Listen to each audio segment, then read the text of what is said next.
Kula World, or Rollaway, or Kula Quest, is a three-dimensional platform puzzle game released for the original PlayStation in 1998. It was developed by Game Design Sweden AB and published by Psygnosis, and features 150 levels. The game was designed by Johannes Soderqvist, who is also the art director for Mirror's Edge. He came up with the idea for Kula World in a dream. After 2 years of development by a small team in Sweden, his dream became a reality. The player controls a beach ball in space, rolling across various shapes, and the main objective is to collect keys to unlock the exit, and also to collect jewels and fruits for bonus points along the way. The game features alternating gravity as you move the ball across certain surfaces. Various obstacles and new elements are introduced as the player progresses, making the game have a moderate learning curve. The logic and idea is similar to a Rubik's Cube, as you roll and switch gravity on any of the joints that make up the level. The game features bonus stages, which appear after you've collected all hidden fruit in a set of 5 levels, 1 in each level. Clearing the bonus stage is different from a normal stage. You have to touch all the squares in the time limit in order to complete the level and get maximum points. The point mechanism in this game is quite unique, with players being awarded for collecting items and completing levels, but if the player gets hit by obstacles or time runs out, they lose points. If you run out of points, the game will end. You can save your progress after 5 levels of play in arcade mode. Soon after playing, more enemies will be introduced, such as spikes and pills, which make you dizzy and slow down your movement. Best not to hit those. There are also ice blocks, falling platforms, and many more things to watch out for while playing. All levels have a time limit, but hitting an hourglass will turn the timer upside down, giving you extra time in most cases.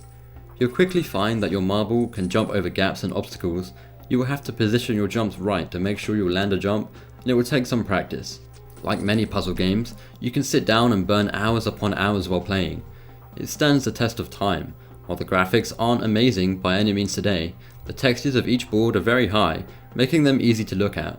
The lens flares that occasionally happen are pretty nice to look at too, even in 2015.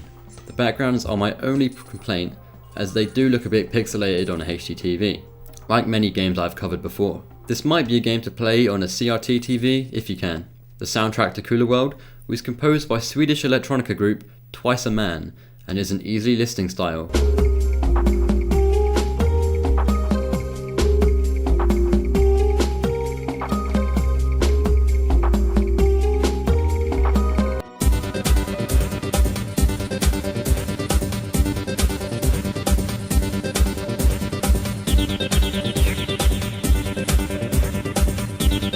The game, like most similar platformers, has a cult following.